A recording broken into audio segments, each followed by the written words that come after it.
Hello, नमस्कार, good morning मेरे दोस्तों। आज की क्लासेस में आपका स्वागत है। हम कक्षा 10 के राजस्थान अध्ययन की बुक को पढ़ रहे थे।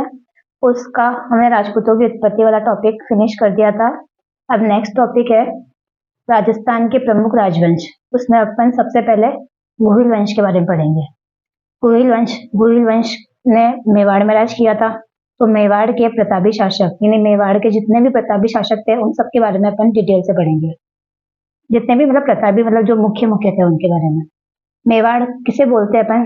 तो राजस्थान के अंदर उदयपुर, राजसमंद, चित्तौड़, प्रतापगढ़ तथा इनके आसपास का क्षेत्र मेवाड़ कहलाता है।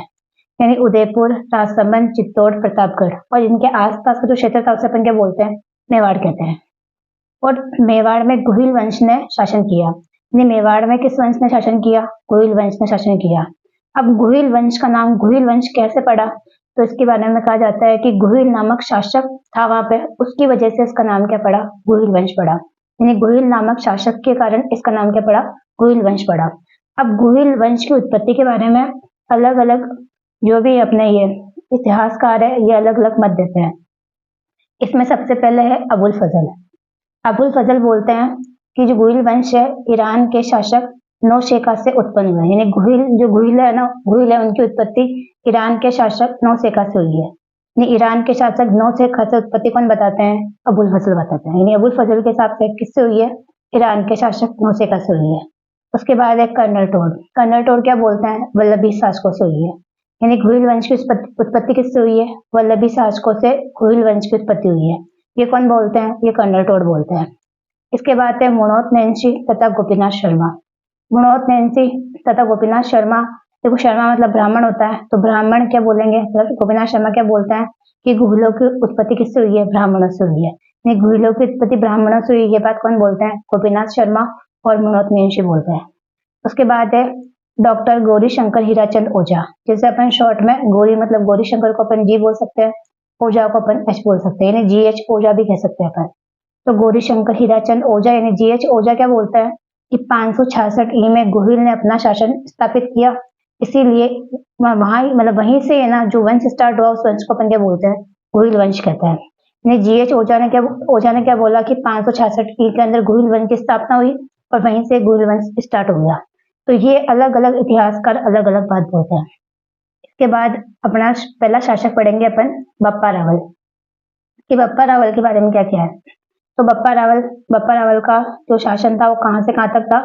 734 से 753 के बीच में था। बप्पा रावल का शासनकाल कितने था? 734 से 753 के बीच में था। अब देखो राज प्रशस्ति के अनुसार, यानी राज प्रशस्ति के अनुसार क्या है कि 734 ई में बप्पा ने मान मोरी को हराकर चित्तौड़ पर अधिकार कर दिया। यानी जो बप्पा रावल था यानी बप्पा था, इसने 734 ई के अंदर मान मोरी को हराया और मान मोरी को हराकर किस पर अधिकार कर लिया? चित्तौड़ पर अधिकार कर लिया। तो देखो ये बात कहाँ लिखी हुई है? राज प्रशस्ति के अंदर लिखी हुई है। तो राज प्रशस्ति के हिसाब से क्या होगा कि 734 के अंदर बप्पा ने मानमोदी को हराया और हराकर चित्तौड़ पर अधिकार कर लिया।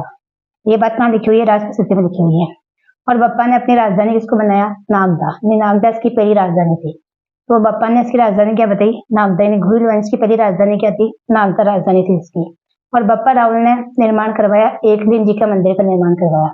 तो एकलिंग जी जिसे अपन लकुलिश भी कहते हैं, तो एकलिंग जी या फिर लकुलिश मंदिर का निर्माण किसने करवाया? बप्पा रावल ने करवाया। तो ये मंदिर का निर्माण कहाँ पे करवाया? कैलाशपुरी के अंदर करवाया। यानी कैलाशपुरी के अंदर एकलिंग जी और लकुलिश मंदिर का निर्माण करवाया। ये जो एकलिंग जी है ना, ये गोहिल वंश के क्या कहलाते हैं? कुल देवता कहलाते हैं। ये गोहिल वंश के कुल देवता कौन है? एकलिंग जी है। एकलिंग जी गोहिल वंश के कुल देवता है। ये ना अपने दीवान मतलब है ना खुद को मतलब गोहिल वंश मतलब ये जो कुल एकलिंग जी है ना, इनको तो राजा मानते हैं और खुद को इनका दीवान मानते हैं। ये इनके कुल देवता है। और इसके बारे में देखो जीएच ओझा है। जीएच ओझा बप्पा का वास्तविक नाम क्या बताते हैं? कालभोज बताते हैं। इन्हें जीएच ओझा बोलते हैं कि ना बप्पा का वास्तविक नाम कालभोज है और बप्पा इसकी उपाधि है। यानी ये जो बप्पा है ना, ये क्या है? ये कालभोज की उपाधि है। और इसका समर्थन करते हैं कवि श्यामल दास। कवि श्यामल दास भी यही कहते हैं कि जो बप्पा है ना ये इसकी एक उपाधि है, इसको उपाधि मानते हैं। और कवि श्यामल दास है ना, इनकी रचना का नाम क्या है? वीर विनोद। तो कवि श्यामल दास की रचना का नाम क्या है? वीर विनोद है। अब देखो सीवी वैद्य। सीवी वैद्य क्या बोलते हैं? तो सीवी वैद्य बप्पा की तुलना चार्ल्स मार्टेल, ये फ्रांसीसी सेनापति था, इससे करते हैं। यानी सीवी वैद्य क्या बोलते हैं कि बप्पा की तुलना किससे बोल कर रहे हैं, चार्ल्स मार्टेल से कर रहे हैं। चार्ल्स मार्टेल फ्रांसीसी सेनापति था। यानी बप्पा ऐसा ऐसा बोलते हैं कि जो ना ये मान मुरी था ना, इसकी इसकी सेवा में था बप्पा रावल, और उस समय विदेशी आक्रमण हुआ था। और ये जो बप्पा थे ना, इन्होंने मतलब कहा कि भाई मैं इनसे लड़ूंगा। इन सेनापति के तौर पे इन्होंने उन जो भी विदेशी थे उनको ना मतलब सिंध के आगे खदेड़ दिया था। इसीलिए इसकी तुलना किससे की जाती है, चार्ल्स मार्टेल से की जाती है। तो बप्पा का मतलब एक उपनाम क्या हो जाएगा, चार्ल्स मार्टेल होगा। इसके बाद नेक्स्ट है जैत्र सिंह। नहीं, बप्पा के बाद बीच में कुछ और राजा भी हुए होंगे, लेकिन राजस्थान अध्ययन की बुक के हिसाब से सेकंड राजा कौन सा दे रखा है, जैत्र सिंह। जैत्र सिंह, इसका शासनकाल था 1213 से 1253 के बीच में। ये इसका शासनकाल है। जो जैत्र सिंह के बारे में, जैत्र सिंह ने क्या करा, परमाणु से चित्तौड़ को छीनकर राजधानी बनाया। यानी चित्तौड़ को राजधानी किसने बनाया, जैत्र सिंह ने बनाया।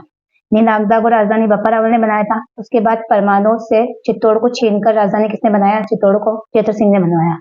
और जैत्र सिंह का एक महत्वपूर्ण युद्ध है, इंपॉर्टेंट, पोताला का युद्ध। पोताला का युद्ध कब हुआ था, 1227 के अंदर हुआ था। और ये युद्ध इल्तुतमिश और जैत्र सिंह के बीच में हुआ था। इल्तुतमिश ये दिल्ली का गुलाम वंश का सुल्तान था। इन दिल्ली के अंदर जो गुलाम वंश था उसका सुल्तान कौन था, इल्तुतमिश था। इल्तुतमिश का जैत्र सिंह ये जो मेवाड़ का शासक है, इन दोनों के बीच में युद्ध हुआ था। इसके अंदर इल्तुतमिश तो क्या हो गया, पराजित हो गया, और जैत्र सिंह क्या हो गया, इस युद्ध को जीत गया था। और इसका वर्णन कहाँ मिलता है, इसका वर्णन मिलता है हमीर मद मदन के अंदर मिलता है।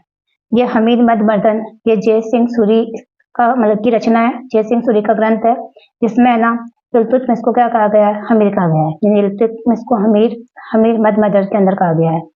और हमीर मद मदन के अंदर ही भूताला के युद्ध का क्या मिलता है, वर्णन मिलता है। इसके बाद जीएच ओझा।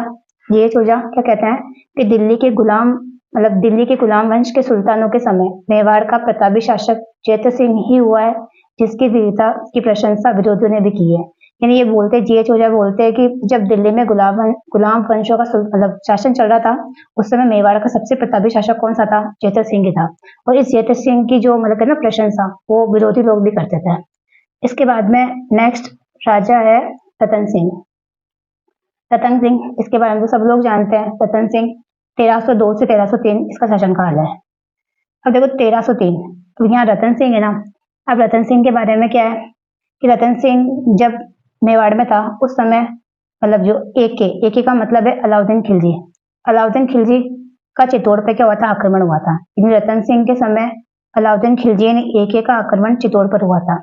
अब देखो इसका कारण क्या था कि क्यों मतलब अलाउद्दीन खिलजी ने, ये दिल्ली का सुल्तान था, उसने क्यों ना मतलब चित्तौड़ पर आक्रमण किया। तो इसका कारण तो है कि भाई साम्राज्यवादी महत्वाकांक्षा, इन्हें अपने साम्राज्य को बढ़ाना चाहता था वो। और दूसरा क्या है, चित्तौड़ की सैनिक एवं व्यापारिक उपयोगिता। मतलब ये क्या करते थे, तो व्यापारिक उपयोगिता कैसे थी कि मतलब वही मतलब वहां पे गुजरात वगैरह के अंदर जाते थे, उधर से समुद्र से टच होती है उसकी सीमा, तो वहां पे अगर कोई व्यापार वगैरह करते तो बीच में चित्तौड़ आता था।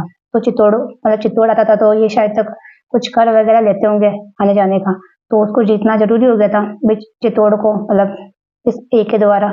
तो ये दो कारण हो सकते हैं। पहला कारण तो क्या हो सकता है, साम्राज्यवादी महत्वाकांक्षा। दूसरा कारण क्या हो सकता है, चित्तौड़ की सैनिक एवं व्यापारिक उपयोगिता हो सकता है। इसके बारे में देखो, एक मलिक मोहम्मद जायसी। मलिक मोहम्मद जायसी का ग्रंथ है पद्मावत। पद्मावत के अनुसार क्या बताता है ये मलिक मोहम्मद जायसी, ये 1540 का ग्रंथ है। देखो आक्रमण तो 1303 के अंदर हुआ था, लेकिन ये ग्रंथ कब बना था, 1540 में मतलब लिखा था मलिक मोहम्मद जायसी ने। ये मलिक मोहम्मद जायसी क्या बोलते हैं कि ना जो ये जो क्या था ना, ये मतलब अलाउद्दीन खिलजी, इस अलाउद्दीन खिलजी ने चित्तौड़ पर आक्रमण रानी पद्मिनी को प्राप्त करने के लिए किया था। मतलब ये कारण बताता है। कारण क्या बताता है, इसका कारण ये बताता है कि रानी पद्मिनी को प्राप्त करने के लिए अलाउद्दीन खिलजी ने एके ने चित्तौड़ पर आक्रमण किया। और इसका समर्थन कौन करता है, दशरथ शर्मा भी इसका समर्थन करते हैं। दशरथ शर्मा भी कहते हैं कि मलिक मोहम्मद जायसी सही बोल रहा है। इसके बाद देखो, जब ये एके नहीं मतलब अलाउद्दीन खिलजी ने आक्रमण किया था, तो उस समय वहां पर शासक कौन था, रतन सिंह था। रतन सिंह लड़ते हुए मतलब कहने का मतलब इनका चित्तौड़ का पहला शाखा हुआ था उस समय 1303 के अंदर ही क्या हुआ था, चित्तौड़ का पहला शाखा हुआ था। यानी यहाँ पे केसरिया किसने करा था, रतन सिंह तथा उनके सेनापति थे गोरा और बादल। ये सब मतलब लड़ते हुए वीर गति को प्राप्त हुए। और इनकी जो रानियां थी उन्होंने क्या किया, जौहर किया। ये 1600 महिलाओं के साथ रानी पद्मिनी ने क्या किया था, जौहर किया। अब देखो ये स्टोरी तो आप सब लोगों ने देख रखी है, मूवी भी है पद्मिनी, उसके अंदर सबको पता है कि क्या होता है, क्या कहानी है, कैसे मतलब अलाउद्दीन खिलजी आक्रमण करता है और आक्रमण करने के बाद मतलब रानी पद्मिनी को मतलब देखने के बारे में बोलता है कि एक बार देखने दो। फिर देखते हैं। उसके बाद जब रतन सिंह बाहर छोड़ना आता तो उसको मतलब बंदी बना देते हैं। फिर उसको छुड़वाने के लिए मतलब पालकियों के अंदर मतलब ये सैनिकों को बिठा के भेज देते हैं। फिर छुड़वा लेते हैं। उसके बाद दोनों के बीच में युद्ध होता है। तो युद्ध के अंदर केसरिया करते हैं रतन सिंह और उनके सेनापति घोड़ाबदल करते हैं। और जो रानी पद्मिनी है वो 1600 महिलाओं के साथ करती है, जौहर करती है। अब मतलब चित्तौड़ के ऊपर एके का यानी अलाउद्दीन खिलजी का अधिकार हो जाता है। तो एके ने चित्तौड़ पर अधिकार कर अपने पुत्र खिज्र का, ये अलाउद्दीन खिलजी का पुत्र है खिज्र का को क्या कर दिया, वहां का प्रशासक नियुक्त कर दिया। तो एके ने चित्तौड़ पर अधिकार कर लिया और चित्तौड़ पर अधिकार करके खिज्र का को क्या कर दिया, चित्तौड़ का प्रशासक नियुक्त कर दिया। और एके ने चित्तौड़ का नाम क्या रख दिया, खिजराबाद रख दिया। अपने बेटे के नाम खिज्र खां के नाम पे इसका नाम क्या रख दिया, खिजराबाद रख दिया। यानी चित्तौड़ का नाम एके ने क्या मतलब अलाउद्दीन खिलजी ने क्या रख दिया, खिजराबाद रख दिया। और क्या है कि भाई एके ने अलाउद्दीन खिलजी के समकालीन इतिहासकार अमीर खुसरो भी इस युद्ध में शामिल था। यानी जब ये युद्ध हो रहा था उस समय अमीर खुसरो भी साथ में थे, मतलब इस युद्ध के अंदर शामिल थे। और अमीर खुसरो अपना ग्रंथ है खजाइन उल फतूह में इस आक्रमण का वर्णन करते हैं। यानी अमीर खुसरो का ग्रंथ है खजाइन उल फतूह में इस मतलब जो भी आक्रमण किया था चित्तौड़गढ़ पर, इस आक्रमण का वर्णन किसके अंदर है, खजाइन उल फतूह के अंदर है। किसका ग्रंथ है, अमीर खुसरो का ग्रंथ है। इसके अंदर अमीर खुसरो मतलब इस अलाउद्दीन खिलजी के बारे में लिखा हुआ है। अब देखो रावल शाखा का अंतिम शासक कौन था, रतन सिंह था। देखो मतलब ये जो गोहिल वंश है इसके अंदर मतलब दो शाखाएं थी, एक तो रावल शाखा और एक राणा शाखा है। रावल शाखा का ये लास्ट शासक था रतन सिंह। इसके बाद शुरू हो जाएगी राणा शाखा। राणा शाखा का प्रथम शासक कौन था, राणा हमीर था। अब राणा हमीर का मतलब ये कार्यकाल कहाँ से कहाँ तक का है, 1326 से 1364 इसके बीच में से शासन किया था। तो 1326 से 1364। अब देखो 1326 में क्या हुआ था, 1326 में हमीर ने चित्तौड़ पर अधिकार कर पुनः गोहिल वंश की स्थापना करी। यानी यहाँ पे जो भी शासन कर रहा था उसके ऊपर हमीर ने आक्रमण किया और आक्रमण करके 1326 के अंदर इसे मतलब अपने अधिकार में ले लिया। यहाँ पे शायद तक कोई सोनगरा था, जैसा सोनगरा, उसका अधिकार था चित्तौड़ के ऊपर, उसको हराकर हमीर ने वापस इस मतलब चित्तौड़ पर अधिकार कर लिया और यहाँ पे वापस गोहिल वंश की स्थापना कर दी।